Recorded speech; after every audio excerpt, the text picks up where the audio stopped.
So today I want to discuss how my wife and I were a victim of crime here in the Philippines, specifically in Mindanao, Philippines.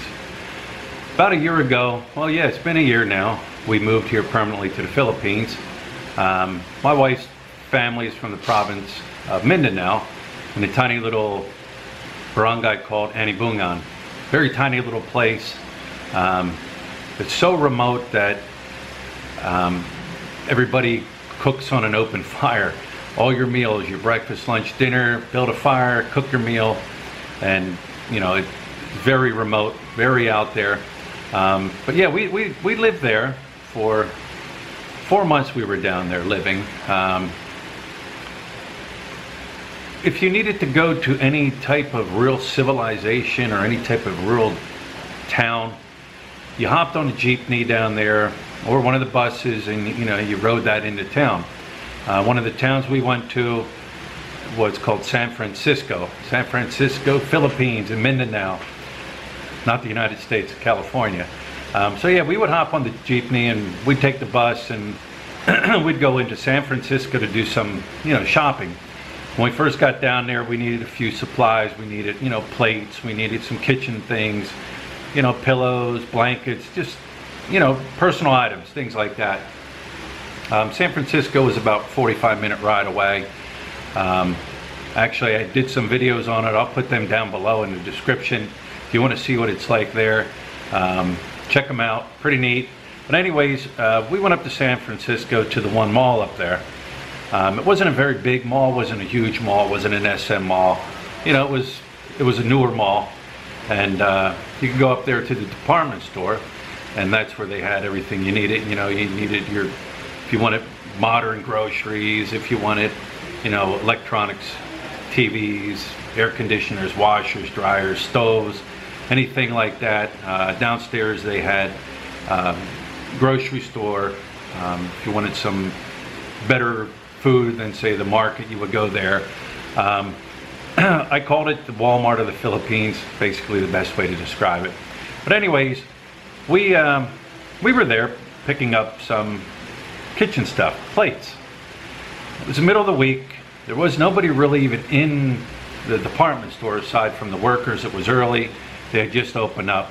And so we were looking for plates. So we came up to the plate area and we were standing there, and my wife was going through the plates, looking at them, and I was looking at them. And I didn't think anything of it because there was really nobody in there. Next thing I know, I felt like I was being crowded. What I mean by crowded, here in the Philippines, this has happened to me a few times where if I'm in a store or something like that, people just come up and if they want to look at the same plate or the same item you're looking at, they'll crowd you. By nature, me, when I feel crowded, I step back because I don't like people crowding me out. So what happened was there was 3 of them. It was a male and 2 females. What they did is they came up, and the male stepped between me and Louisa, my wife, and reached down, grabbed the plate, put it in my face. And like I said, I stepped back because I don't want to be crowded. He put the plate in my face and he tapped on it. And he said, "This is class." And I said, no, that's plastic. He was what you called the decoy. He drew my attention away from the situation.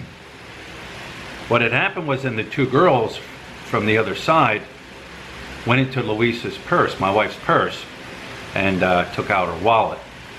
But at the time, I didn't know what was going on. So then they turned around, they walked away, and we kept shopping. Filled up our cart with the plates that we needed, a couple glasses and things like that. And my wife said, "Listen, I'm going to go pay." I said, "Okay." I said, "I'm going to go over to another department, look at some other things." So I went over to the other department and started looking at things. And I turned around, I looked, and she's walking towards me with this panicked look on her face. As soon as I seen that panicked look on her face, you know, of course, I got panicking. I said, "What's wrong?" She said, "I can't find my wallet." When she said, "I can't find my wallet," I knew right away, right then and there, what had happened. They stole her wallet right out of her purse. One thing about my wife, when she travels and stuff, she'll put a wallet in her purse, but she'll also put money in other pockets inside her purse, inside a zipper, was say her ID and say maybe a bank cards and things like that. So what had happened, they took her wallet, they took it out and took off with it. It happened that quick. They're pros. They're pros. That's all there is to it. So, of course, you know, we were, you know, freaked out. Look, you know, we were a victim of a crime.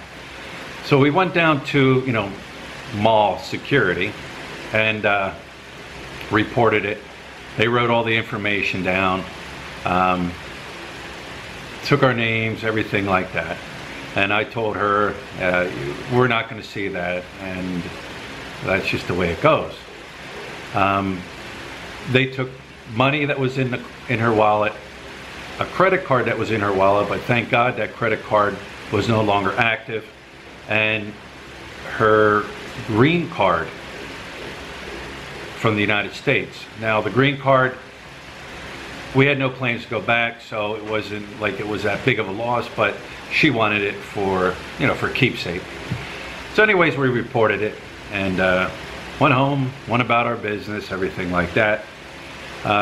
We moved up here to Angeles City.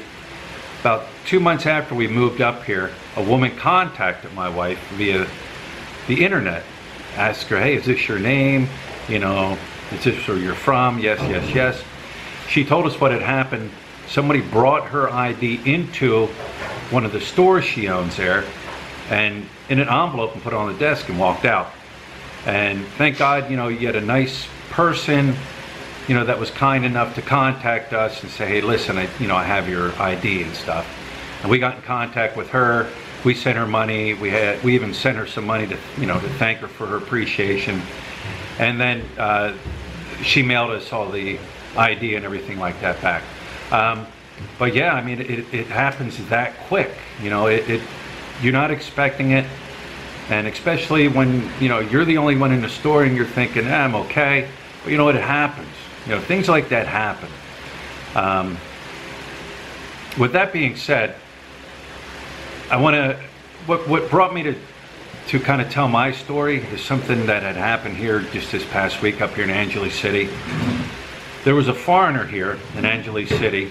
I don't know, American, British, Australian, I don't know, a foreigner. Last week, 11 o'clock in the morning, left his hotel, walking down the street. Now the street he was walking down was a very busy street.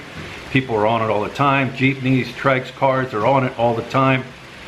What had happened was two guys on a motorcycle, two Filipinos on a motorcycle, hopped off the motorcycle, stuck a gun at him, and demanded his money. Now he was smart. Pulled the money out, gave him the money, gave him the wallet with the money in it, and he was smart. You know, he gave them the money and they hopped on their bike and they rode away.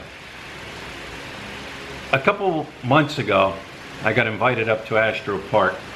Met up with a couple fellows from the Palasan Eagle Cali Angeles City chapter. Guru Arnold Arcio, Tony Hondo, and Victor Ocampo. They were the two fellows that I met up with up there, and I videotaped their Arnese session.